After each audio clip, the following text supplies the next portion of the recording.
પવિત્ર શ્રાવણ માસની આપ સૌને ખૂબ ખૂબ શુભકામનાઓ। પવિત્ર શ્રાવણ માસમાં શ્રાવણ સત્સંગમાં આજે જોઈશું ભક્ત કવિ સૂરદાસ વિશે। ભક્ત કવિ સૂરદાસજીનું જીવન ચરિત્ર આપણા જીવનને ધન્ય બનાવતું, પરિવારને ધન્ય બનાવતું, સમાજ અને રાષ્ટ્રને ધન્ય બનાવતું જીવન છે। તો આવો એ પહેલા એક ગાયત્રી મહામંત્ર। ઓમ ભૂર્ભુવઃ સ્વઃ તત્સવિતુર્વરેણ્યં ભર્ગો દેવસ્ય ધીમહિ ધિયો યો નઃ પ્રચોદયાत्। ઓમ અખંડમંડલાકારં વ્યાપ્तं येन ચરાચરં તત્પદં દર્શિतं येन તસ્मै શ્રી ગુરુવે નમઃ। ओम गुरु सत्तायै नमः। ओम श्री गायत्री दैव्यै नमः। आवाहयामि, स्थापयामि, पूजयामि, ध्यायामि, ततो नमस्कारं करोमि।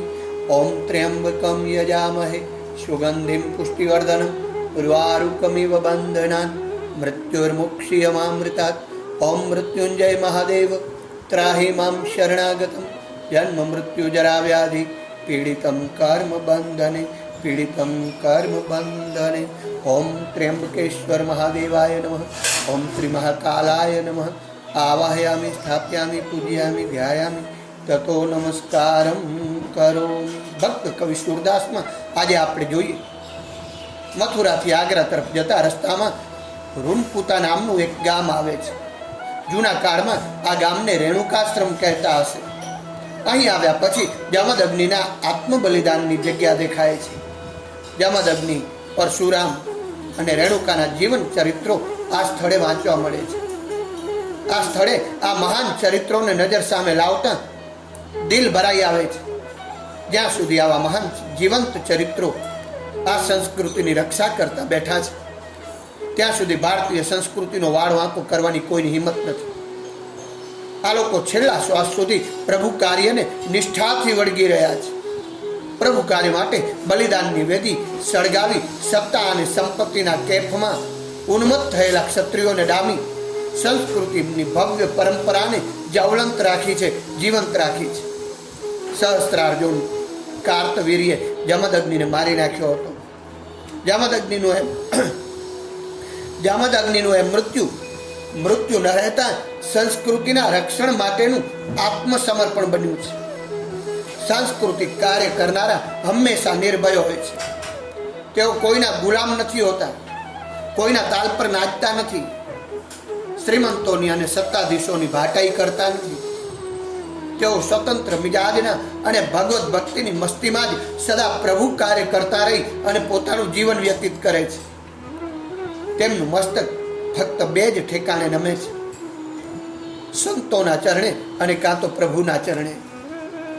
सांस्कृतिक परंपरा आवा प्रभु कार्य करनाराओने लीधे टकी रही छे। तेमना आत्म बलिदानने लीधे उज्ज्वल बनी रही छे। अने ते काळ जेवो हतो। एक बे व्यक्ति नहीं पण आखो वर्ग ने वर्ग संस्कृतिना रक्षण माटे कटिबद्ध रहतो हतो। त्यागने ज पोतानो वैभव समजतो हतो। निस्पृह रही प्रभु कार्यमां हमेशा निमग्न रहतो हतो। जगतना कोई देशे आवो प्रभावशाળી वर्ग ऊभो कर्यो नथी। हाँ, कोई कोई ठेकाणेना ज्वलंत जीवनना छूटाछवाया चमकारा देखाय छे, परंतु समाजमां आखो ने आखो वर्ग पोताना त्यागथी, आत्म बलिदानथी, जीवन समर्पणथी दिव्य संस्कृति ने परंपरा, दिव्य सांस्कृतिक परंपरा टकावी राखे एवुं भारत देशमां ज जोवा मळशे। हजारों वर्षों अणनम उभी रहेली संस्कृति पाछळ आवा धीर वीर उदात वीर चरित्रोना बलिदानो छे। अने आपणे बहु सौभाग्यशाળી छीए के आवा पावन चरित्रोना दर्शन पवित्र श्रावण मासमां कहेवानो सांभळवानो आपणे सौने मोको मळ्यो छे। रूनपुता गामे जता आंखो भीनी थाय छे। रूनपुता गाम पासे एक महान तेजस्वी अने सांस्कृतिक कार्य माटे जेणे आत्म बलिदान आप्युं छे एवा नरनी एक ज्वलंत गाथा छे। ए गाथामां एक ब्राह्मणनुं आत्मसमर्पण छे। તે બ્રાહ્મણે બભૂતિને જ વૈભવ ગણ્યો। સત્તાવાળાને નમ્યો નહીં, ધન લાલસાથી તેની પાછળ દોડ્યો નહીં. શક્તિ હોવા છતાં, બુદ્ધિ હોવા છતાં, સામર્થ્ય હોવા છતાં બીજા કોઈ ક્ષેત્રમાં જઈ પૈસા કમાવાનો, પૈસા ભેગા કરવાનો વિચાર સુદ્ધા તેણે કર્યો નહીં. જીવન વિકાસ માટે પોતાની બુદ્ધિ અને સર્વ સામર્થ્ય વાપર્યું. આ એ જ સ્થળ છે જ્યાં આવો ગૌરવવંતો જ્વલંત ઇતિહાસ ઊભો થયો છે. આ એ જ સ્થળ છે જ્યાં આત્મ બલિદાનની ગૌરવવંતી ગાથા રચાઈ. અને આ એ જ પવિત્ર સ્થળ છે જ્યાં ભગવાને પોતાના સાંસ્કૃતિક પરંપરા ટકાવવા, ઉન્મત્ત ક્ષત્રિયોને ડામવા, બ્રહ્મ તેજ અને ક્ષાત્ર તેજથી જળહળતો પરશુરામનો અવતાર લીધો. ક્યાંય પરશુરામજીનું દિવ્ય જ્વલંત તેજ, ક્યાંય યમદગ્નિનું બલિદાન, ક્યાંય તેજસ્વી ત્યાગ વૈભવને સમજનારા બ્રાહ્મણ, અને ક્યાં આજનો દિનહીન થયેલો શ્રીમંતોની ખુશામત કરવામાં ગૌરવ સમજતો બ્રાહ્મણ, ક્યાં આજનો ક્ષુદ્ર થયેલો વર્ગ. એ વર્ગમાં જન્મ્યો છું એમ કહેતા પણ આજ શરમ આવે. એ રૂનકુતા ગામ પાસે આવતા આ બંને ચિત્રો નજર સમક્ષ આવે છે. એક સાંસ્કૃતિક પરંપરાને ટકાવવા આપેલું અતિશય ગૌરવવંતું આત્મ બલિદાનનું ચિત્ર. એ ચિત્ર સામે આવતા ગૌરવથી મસ્તક ઊંચું થાય છે, હર્ષથી અને મિજાજથી રોમાંચ ઊભા થાય છે. એ ભવ્ય ગાથા સામે મસ્તક અનંત અનંત વંદનાઓ કરે છે. બીજું, એ જ સ્થળે લાચાર અને બુભુક્ષિત થયેલો એનો જો વારસ આજે બિચારો બન્યો છે, આજે બાપડો થયો છે. એ ચિત્ર જોઈ શરમથી ગરદન ઝૂકી જાય છે, અંતરમાં ચિરાડો પડે છે, આત્મગ્લાનિથી આંખ ભીંજાઈ જાય છે. આ રૂનકુતાની પાસે વાસ્તુ ગામને છેવાડે એક ઝૂંપડી હતી. કાળને જાણે પડકાર કરતી ન હોય એમ દિનહીન જીર્ણ દશામાં ઊભી હતી. તેને બારી બારણા પણ ન હતા. અનાથ જેવી, ઉપર આબ અને નીચે જમીન, એ સિવાય આ સૃષ્ટિમાં તેનું પોતીકું ગણાય એવું કોઈ જ નથી. અણપૂછેલી અણપ્રીછેલી પોતાની ભાવિ ધણીની એકમેક યાદમાં આભના છત્ર નીચે જીર્ણ થયેલી કાળની થપાટો ઝીલતી ઝીલતી આ ઝૂંપડી ઊભી હતી.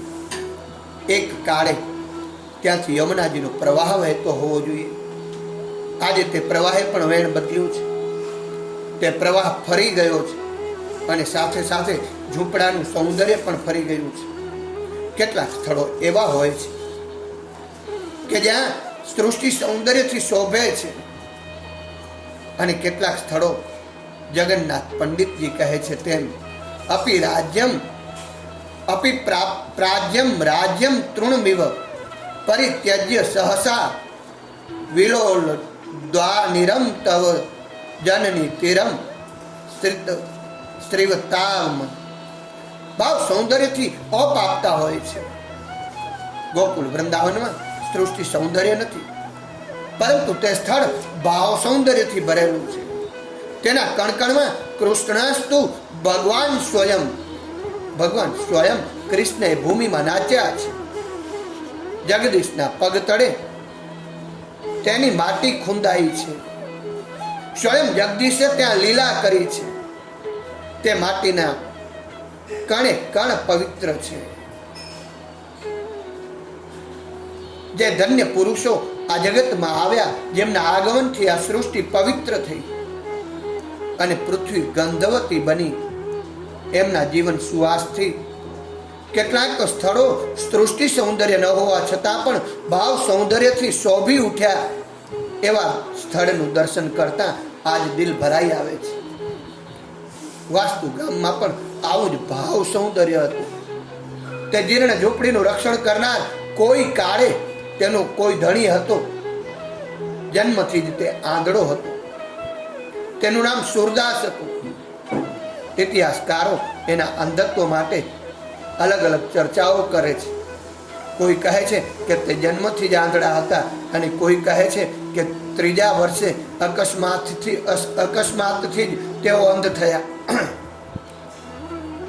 પરંતુ જે હોય તે, એ તો સત્ય જ છે કે ભગવાને જેની આંખ લઈ લીધી હોય તેના જીવનનો આનંદ ખલાસ થઈ જાય છે.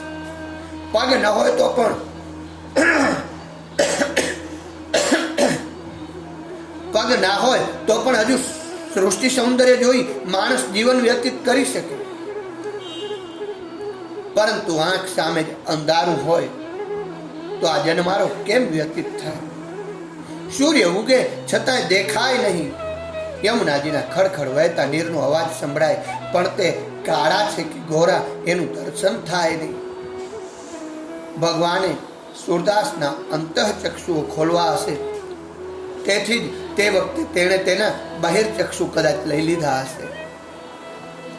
નયનો કી કરી કટોરી પુતલી પલંગ બિછાય, નયનો કી ચીક ડાલ કે પિયે કો લિયારી જાય. આ અનુભૂતિ સૂરદાસને મળે એ માટે જ ભગવાને તેની આંખો લઈ લીધી હશે. ભગવાનને તેની ભાવપૂર્ણ આંખો નયન મનોહર લાગી હશે, તેથી લઈ લીધી હશે. ગમે તે કારણ હોય, પણ તેના મા બાપનું ચોથું સંતાન તે સૂરદાસ અને અંધ હતા. સર્વ સામાન્ય પહેલું સંતાન થાય ત્યારે મા બાપનો આનંદ સમાતો ન હોય. સંતાન ઉપર પ્રશંસાના પુષ્પો વેરાય. બીજું સંતાન થાય ત્યારે થોડા ઘણા વખાણ થાય. ત્રીજું સંતાન થાય ત્યારે પત્ર દ્વારા સંતાન જન્મ્યાના સમાચાર અપાય, અને ચોથું જન્મે ત્યારે તેની ખબર સુધા પણ ન પૂછાય. સૂરદાસજી ચોથું સંતાન હતું અને એમાંય જન્મથી અંગ. તે જોઈ કોની છાતી ફૂલવાની હતી? સર્વત્ર ઉપેક્ષા પામતું આ બાળક હવા ઉપર મોટું થયું હતું. આ ઉપેક્ષિત જીવનથી કંટાળી એક દિવસ તેણે ઘર પણ છોડ્યું. ઇતિહાસકારો કહે છે કે તેમના ત્રણેય ભાઈઓ અને મા બાપ મુસલમાનોના દ્વેષના ભોગ બન્યા હતા. તેથી ઉદ્વેગ અને તપ્ત થયેલા હૃદયે તેણે ઘર છોડ્યું છે. અથડાતો પૂટડાતો પછડાતો તે એક ગામમાં આવ્યો છે. ત્યાં એક પીપળાના વૃક્ષ નીચે તે વિસામો લેવા આવ્યો છે. એ ચક્ષુહીન છોકરાને કોણ પૂછે? પરંતુ યોગાનુયોગ ગામનો એક પટેલ પોતાની ગાય ખોવાઈ હતી, તેથી આકુળ વ્યાકુળ ચિંતિત થઈ તે બાજુથી નીકળ્યો. ભક્તને રામ જડતો નથી, તેથી આકુળ વ્યાકુળ થાય છે. આપણો પાડો જડતો નથી, આપણે તેથી આકુળ વ્યાકુળ થઈએ છીએ. આકુળ વ્યાકુળ થયેલા પટેલે ત્યાં બેઠેલા આ ચક્ષુહીન છોકરાને પૂછ્યું છે, બેટા મારી ગાય જોઈ? અને આ ક્ષણે સૂરદાસના જન્મ જન્માંતરના પુણ્યનો ઉદય થયો. તેના ખરાબ દિવસોનો અંત આવવાનો હતો. સૂરદાસે કહ્યું, અહીંથી જમણા હાથે ફલાણાના ખેતરમાં મેં તમારી ગાયને ચરતી જોઈ છે. અને તપાસ કરી ત્યાં પટેલને સૂરદાસે કહેલા સ્થળની ગાય સ્થળેથી જ ગાય જડી છે, અને સૂરદાસનું ભાગ્ય ખુલ્યું છે. પટેલે ચમત્કાર માની આ સૂરદાસને નમસ્કાર કર્યા છે. ચમત્કારને જ નમવા ટેવાયેલા લોકોએ પણ આ પટેલનું અનુકરણ કર્યું છે. ગતાનું ગતિ કો લોક, આ મુજબ એકે નમસ્કાર કર્યા એટલે બીજાએ કર્યા, બીજાએ કર્યા એટલે ત્રીજાએ કર્યા. પટેલ સૂરદાસને હવે પોતાના ઘેર લાવ્યો છે. સૂરદાસની આગતા સ્વાગતા કરી અને પોતાને ઘરે રાખ્યા છે. હવે લોકો તેની પાસે આવતા જાત જાતના પ્રશ્નો પૂછતા, પોતાની ખોવાયેલી ચીજ વિશે પૂછતા, ઘણા ભવિષ્ય પણ પૂછતા, અને તેના સાચા જવાબથી લોકો ખૂબ ખુશ થઈ જતા. ફળ ફૂલ ધરતા, નવા નવા કપડાં તથા નાની મોટી ભેટ પણ આપતા હતા. સૂરદાસના દિવસો હવે બદલાયા. હવે તે ચક્ષુહીન, અથડાતો, લંગડાતો, અનાથ, પછડાતો છોકરો ન હતો. હવે તે સ્વામીજી બન્યો હતો. લોકો એને સ્વામીજી કહી એનું પૂજન કરતા. આ રીતે જ 10-12 વર્ષ ચાલ્યા ગયા છે. તેને મનમાં થયું કે આ તો બધી દેહ પૂજા થાય છે, દેવ પૂજા તો થતી જ નથી. જન્માંતરનો યોગ ભ્રષ્ટ જીવ હતો. તેથી જ એક દિવસ આ દેહ પૂજાથી કંટાળી અને તેણે પટેલનું ઘર છોડ્યું છે. ફરતા ફરતા રૂનકુતા ગામના ગૌઘાટ પર આવ્યો છે. ખડખડ વહેતા પાણીનો અવાજ તેના કાને પડ્યો છે. પાસે ઉભેલા એક ભાઈને પૂછ્યું, ભાઈ આ શાનું પાણી છે? જમનાજીનું. પેલા ભાઈએ જવાબ આપ્યો. જમનાજી શબ્દ સાંભળતા જ શૂરદાસનું અંતઃકરણ આર્દ બન્યું છે. આ એ જ સ્થળ છે કે જેને કાંઠે ગોપાલ કૃષ્ણે લીલા કરી હતી. તેના અંતરમાં ઊંડાણમાંથી અવાજ ઉઠ્યો. જેમ જેમ બચ્ચું માંથી વિખૂટું પડી જાય અને બૂમ મારે તેમ સૂરદાસે પણ પ્રભુને ભેટવા માટે આર્તનાદે હાથ મારી છે. તેના અવાજમાં પ્રભુ વિયોગનું દુઃખ હતું. પ્રભુને ભેટવાની તાલાવેલી હતી. અંતઃકરણ ભક્તિભાવથી છલકાતું હતું. સૂરદાસ હવે જ્યોતિષ કહેનારો સ્વામીજી રહ્યો ન હતો, પરંતુ તે પરમ ભક્ત થયો હતો. ભાવ ભક્તિપૂર્ણ ભજનો બનાવતો હતો. લોકોને કહેતો હતો, હું અંધ છું, મારી પાસે તો કોઈને આપવા જેવું કશું જ નથી. મારી પાસે માત્ર ગોપાલ કૃષ્ણનું નામ છે. તેને તમે સૌ યાદ કરો, એ સૌ સારાવાના કરશે. રોજ રોજ નવા નવા ભક્તિ ગીતો રચે અને હાથમાં તંબુરો લઈ અને લોકોને ગાઈ સંભળાવે. લોકોમાં તેની ભક્ત તરીકેની હવે ગણના થવા લાગી છે. તેની ભક્તિમાં આર્દતા હતી, દીનતા હતી, ભાવપૂર્ણ અંતઃકરણ હતું. પરંતુ હજી અમૃત સિંચન થવાનું બાકી હતું. જ્યાં સુધી ભક્તિમાં અમૃત સિંચન થાય નહીં ત્યાં સુધી ભક્તિ દુબળી રહે. સાચી ભક્તિ એટલે બચ્ચું જેમ બાપને ચીટકી રહે તેમ મન ભગવાનમાં ચોંટી રહેવું જોઈએ. સૂરદાસના જીવનમાં પ્રભુ કૃપાએ એક ક્ષણ પણ હવે નજીક આવી રહી છે. ગોકુળ વૃંદાવનની તીર્થયાત્રાએ નીકળેલા મહાન દાર્શનિક શુદ્ધાદ્વૈતના પ્રણેતા પરમ આચાર્ય શ્રી વલ્લભાચાર્યજી ફરતા ફરતા રત્નકુતા ગામના ગૌઘાટ ઉપર આવી પહોંચ્યા છે. ત્યાં તેમણે ભક્તિ ઉપરના પ્રવચનો આપ્યા છે. તેમના મસ્તકમાં અદ્ભુત જ્ઞાન હતું. હૃદયમાં પ્રભુ ભક્તિ હતી અને હાથે કર્મ થતું હતું. બચ્ચા તેરા ભલા હો જાયેગા કહી લાંબો હાથ કરી તે બેસી નહોતા રહેતા. તેમનું ચરિત્ર અતિ આદરણીય હતું અને પ્રાતઃ સ્મરણીય રહ્યું છે. તેમનો લોકો પરનો પ્રેમ અદ્ભુત હતો. લોકોને સ્વાભાવિક જ તેમના માટે અણહદ આદર હતો, પ્રેમ હતા.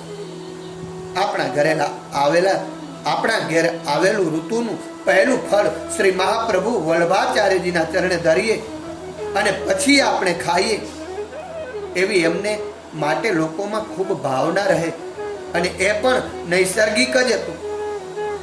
જેમણે આપણું જીવન બદલાવ્યું, આપણા કુટુંબને સુસંસ્કૃત બનાવ્યું, તેના માટે શું કરી નાખીએ, શું ને શું કરીએ છીએ એવી ભાવના લોકોને થાય તે સહજ જ હતું. લોકોને આ મહાન પરમ ભક્ત સંતને માટે કેટલો પ્રેમ હશે. એમનું જીવન લોકોત્તર હતું, શ્રેષ્ઠ હતું. એમના દિલમાં ભક્તિનો અખંડ સ્ત્રોત વહ્યા જ કરતો હતો. સર્વત્ર ઈશ દર્શન કરવાની તેમની હિંમત હતી. આવું મહાન ભવ્ય દિવ્ય જીવન જોઈને તેને માટે સર્વસ્વ ન્યોછાવર કરવાનું સૌને પણ મન થતું હતું. આવા મહાન દાર્શનિક પરમ ભક્ત જેમના જીવનમાં ભક્તિ વણાઈ ગઈ છે, જેમનું જીવન એટલે જ્ઞાન, કર્મ અને ભક્તિનો ત્રિવેણી સંગમ છે, એમની વાણીથી ભક્તિના રસાળ પ્રવચનો સાંભળ્યા પછી કોનું મન તેમાં તલ્લીન ન થાય. સૂરદાસે પણ કાનમાં પ્રાણ લાવી વલ્લભાચાર્યજીના પ્રવચનો 7 દિવસ સુધી સાંભળ્યા અને તેના કાનને કૃતાર્થ કર્યા છે. એક દિવસ લાકડીને ટેકે ચાલતા સૂરદાસ વલ્લભાચાર્યજીને મળવાની અપેક્ષાથી તેમના ઉતારે આવ્યા છે. વલ્લભાચાર્યજી એ વખતે જમવા બેઠા છે. જમ્યા પછી આરામ કરશે અને નમતા પહોરે તમને મળશે અંદરથી જવાબ આવ્યો છે. ભલે કોઈ વાંધો નહીં બાપ, હું અંધ છું તેથી પાછો ક્યાં જઈશ? શ્રી મહાપ્રભુજીના દર્શન કરવા આવ્યો છું તો હવે દર્શન કરીને જ પાછો જઈશ. તેથી જ્યાં સુધી તે આરામ ન કરી લે, ઉઠે નહીં, ત્યાં સુધી હું અહીંયા બેસી રહીશ. જમ્યા પછી વલ્લભાચાર્યજીએ પૂછ્યું, કોણ આવ્યું છે? પ્રભુ, એક ભક્ત આવ્યો છે, આપના દર્શન કરવા માંગે છે, પરંતુ મેં તેને કહી દીધું છે કે આપ સાંજે મળશો. પ્રતિહારીએ જવાબ આપ્યો, મને કોઈ મળવા આવે અને હું વિશ્રાંતિ લઉં, હું આરામ કરું, એ ક્યારેય ન બને, બોલાવો એને. આજુબાજુના લોકો કહે, પણ પ્રભુ, તે તો ચક્ષુહીન છે, પહેલા આપ આરામ તો કરી લો, વિશ્રામ તો કરી લો. એ ચક્ષુહીનને જોઈને મને ખૂબ વિશ્રાંતિ મળશે. આમ કહી વલ્લભાચાર્યજીએ સૂરદાસને અંદર બોલાવ્યા છે. સૂરદાસજી, હું દુનિયાને સંભળાવું છું, આજે તમે મને સંભળાવો. સૂરદાસે સુંદર મજાનું ભક્તિ ગીત ગાયું. ભજન ગાતા ગાતા એમનો કંઠ ગળગળો થયો છે. ભગવાન, હું કેટલો પતિત છું અને તું કેટલો અનાથોનો નાથ છે. આ સકળ વિશ્વનો સર્જનહાર છે. તને કઈ રીતે ઓળખું પ્રભુ? આ દિનની સામું એકવાર તો જો, એકવાર તો કૃપા દ્રષ્ટિ કર. સૂરદાસજી, તમે આટલું બધું સુંદર ગાઓ છો, છતાં તમારી વાણી આટલી બધી દિન કેમ છે? ભગવત ભક્તની વાણીમાં કોઈ દિવસ લાચારી ન હોય. ભગવાન તો આપણા છે, માગવું હોય તો તેના દીકરા થઈને ન માંગીએ. ભક્ત કોઈ દિવસ માગે નહીં, ભક્ત કોઈ દિવસ રડે નહીં.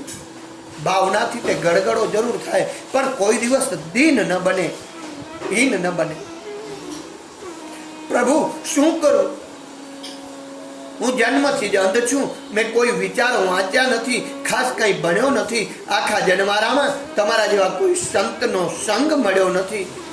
આખું જીવન લાચારીમાં જ વ્યતીત થયું છે. પછી વાણી ક્યાંથી તેજસ્વી હોય?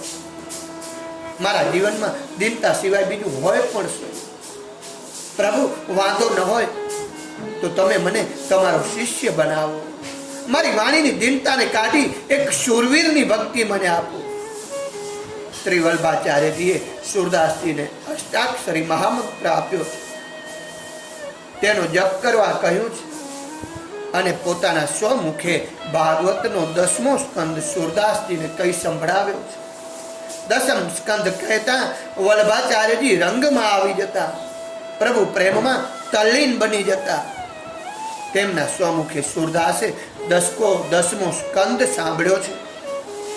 વલ્લભાચાર્ય જે કંઈ કહેતા તે રસામૃતનું સૂરદાસજી પાન કરતા. તેમની ભક્તિમાં અમૃતનું સિંચન થયું અને ત્યાર પછી સૂરદાસ ખૂબ ખીલ્યા છે. તેમના જીવનમાં તેજસ્વી ભક્તિનો કાળખંડ આવ્યો છે. તે કહેવા લાગ્યા, એ ભગવાન, મારું બોલવું કાલું કાલું હશે, પરંતુ હું તમારો દીકરો છું. તમે મને દર્શન નહીં આપો તો બીજા કોને આપશો પ્રભુ? हे प्रभु, अपनी कृपा की छां हमें ले लीजिए, कर दूर खोटी बुद्धि सबको नेक नियति दीजिए.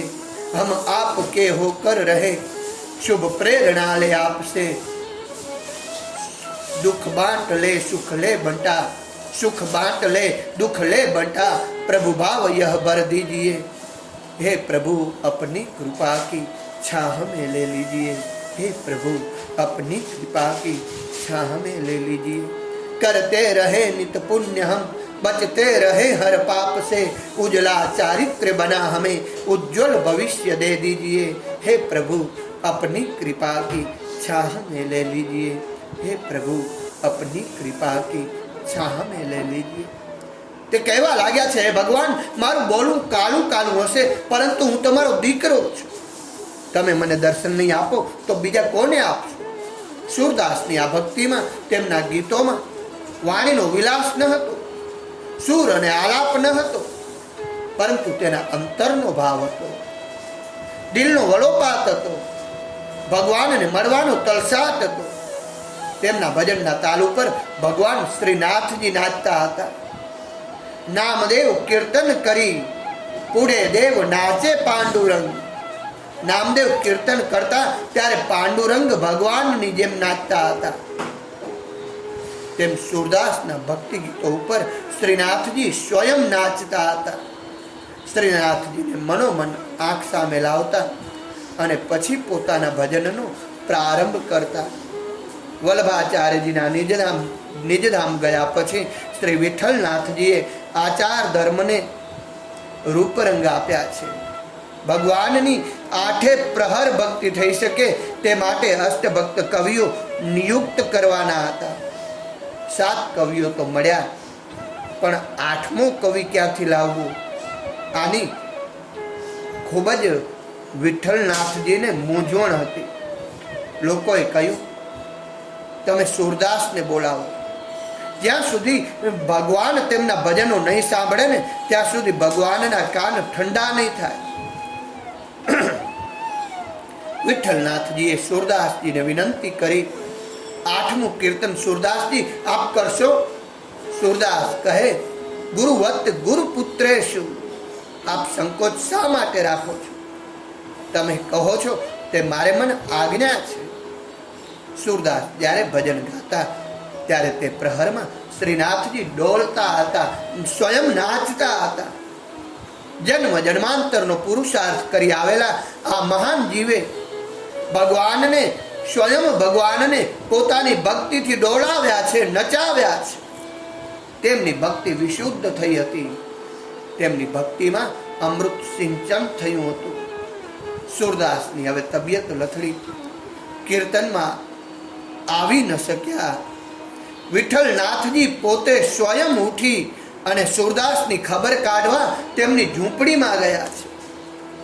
વિઠ્ઠલનાથજીએ પૂછ્યું છે, કીર્તનમાં આજે કેમ ના આવ્યા?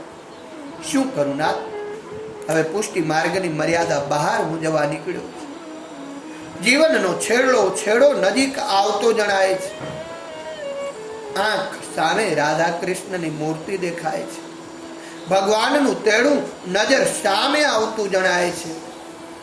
ભગવાન મારો આવતો જન્મ છે કે નહીં તે ખબર નથી, પણ પ્રભુ જો કદાચ મારો બીજો જન્મારો હોય તો તારા જ ચરણોમાં મારું ચિરકાળ માટે સ્થાન રાખજે. આ જીવન છે. ભજન ગાતા ગાતા તે તલ્લીન થયા છે. ભગવાન રાધા કૃષ્ણ નજર સામે છે. આંખ ભીની થઈ છે. અતિ ભાવપૂર્ણ હૃદય તે કીર્તન કરે છે. અને જે ક્ષણે કીર્તન થયું તે જ ક્ષણે તે પ્રભુમાં વિલીન થયા છે. સૂરદાસજીના જીવન મરણના બે છેડા જોયા પછી લાગે છે, નર અપની કરની કરે, જો નર અપની કરની કરે તો નરકા નારાયણ હોય. આ ઉક્તિ સાચી પડે છે. સાહેબ, સૂરદાસ હોવા છતાં પણ જગતમાં અમર બની ગયા છે. અને એટલા માટે જ કહ્યું, જિંદગી જબ તક રહેગી ફુરસત ના મિલેગી કામ સે, કુછ સમય યારો એસા નિકાલો પ્યાર કર લો શ્રી રામ સે. સૂરદાસના અસ્તિત્વ માત્રથી વલ્લભ સંપ્રદાયની શાન વધી છે. એટલું જ નહીં, પણ તેનું અનેક ગણું ગૌરવ મહત્વ વધ્યું છે. એ મહાન લોકોમાંના એક છે કે જેમણે પ્રભુ ભક્તિથી પોતાના સંપ્રદાયની શાન વધારી છે. પવિત્ર શ્રાવણ માસના દિવસે એ ભક્ત કવિ સૂરદાસના દિવ્ય ચરણોમાં નમન કરી આ પાવન ચરિત્ર ભગવાન સદાશિવના ચરણોમાં શ્રી કૃષ્ણાર્પણ કરી. સાથે સાથે આપ સૌને વિનંતી કરું છું કે ઋષિ સંદેશ દ્વારા નિષ્કામ ભાવથી આ પાવન ચરિત્ર પાવન શ્રાવણ માસમાં જ્યારે આપ સૌની પાસે પહોંચ્યું છે ત્યારે આ પાવન ચરિત્રને આપ આપના પૂરતું ન રાખતા એને પોતાના સ્નેહી સ્વજન ગ્રુપ સર્કલ જનજનમાં ફોરવર્ડ કરી દૈવી સંસ્કૃતિ, ઋષિ સંસ્કૃતિ, સતયુગી સંસ્કૃતિ, કોરોના મુક્ત સંસ્કૃતિ લાવવામાં સહભાગી બનશો એ અપેક્ષા સહ શ્રાવણ મહિનાના આ પાવન દિવસો આપ સૌના મંગલદાયી બન્યા રહે, કોરોના મુક્તદાયી બન્યા રહે એવી શુભકામના સહ જય શ્રી કૃષ્ણ. ઓમ નમઃ શિવાય. જય સિયારામ. ઋષિ સંદેશની હાર્દિક શુભકામના.